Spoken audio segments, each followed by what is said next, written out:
Күчле шартлау тавышы Раскольников урамындагы күп катлы йортта кичке 10-да яңгырый. Берничә фатирның тәрәзәләре һәм ишекләре ватыла, 2 лифт та эштән чыккан. Гадәттән тыш хәл урынына барлык ашыгыч хезмәтләр килә. 10нчы каттагы шартлау булган фатирда 21 яшьлек егетнең гәүдәсенә юлыкканнар. Аның бу торакны берничә тәүлеккә арендага алган булуы ачыклана. Үзе Тукай районындагы Яңа Бистәдә яшәгән. Темпо предприятиесендә станокларны көйләүче булып эшләгән. Менә бу фаҗига булган фатирның ишеге шартлау нәтиҗәсендә ул тулайым урыныннан кузгала. Бу катта барлык фатирларда диярлек ишекләр зыян күргән. Менә буларныкы гомумән селкенеп кенә тора.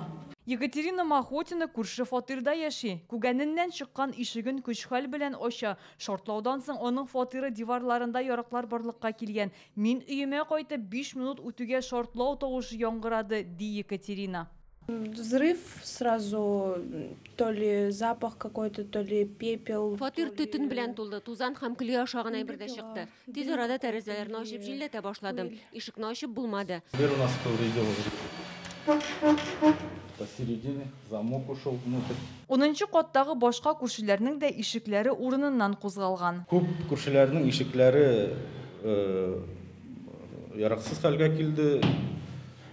Аларны алыштырганына квартира эчендә алай теге зыян күренмәк булмады. Уннар тирәсендә шартлау тавышы ишеттек. Нык, мощный прям такой взрыв был.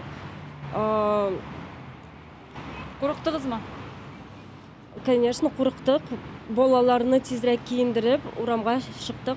Вертикаль торак комплексындагы 17 катлы бу йорт 2019 ел ахырында кулланылышка тапшырылган. Аңа газ үткәрелмәгән, биредә 170 артык кеше яши. Шартлаудан соң бу йорттан 80 кешене эвакуацияләгәннәр. Берничә сәгатьтән соң алар барысы да үз фатирларына кире кайта. Хәзер биредә төзекләндерү эшләре бара. Лифтларны төзәтү шактый катлаулы булачак диләр. Берсенең механизмы яраксыз хәлгә килгән. Аны ясау өчен Белоруссиядән детальләр көтәләр. Фатирларны төзекләндерүдә шәһәр хакимияте ярдәм итәчәк. Лифт не работает, и грузовой, и пассажирский.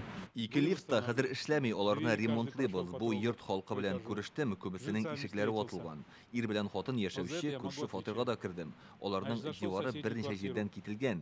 Барсын да төзекләндерәчәкбез. Тикшерү комитеты үтерү мәддәсе буенча җинаять эше кузгаткан. Белгечләр гадәттән тыш хәлнең төрле фаразларын өйрәнә. Шул исәптән үз-үзенә кул салуны да. В настоящий момент проводятся необходимые следственные действия. Килеп чыккан хәлнең сәбәпләрен ачыклау өчен барлык кирәкле тикшерү эшләре алып барыла. Мөһим булган экспертизалар билгеләнгән.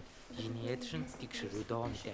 Исегезгә төшерәбез. Яр Чаллыдагы иң көчле шартлау 2021 елның 25 октябрендә килеп чыккан иде. Аның дулкыны шул кадәр көчле була, берничә фатир җимерелә. Хастаханәгә китерелгән 2 кешенең гомере өзелде. Аларның берсе фаҗиганың сәбәпчесе. Раскольников урамындагы йортта исә хәзер шәһәр хакимияте экспертиза үткәрә. Яр Чаллыдан Гөлнара Миңнеханова, Эльмира Гайнетдинова, Александр Лихачев, Яңа Гасыр каналы.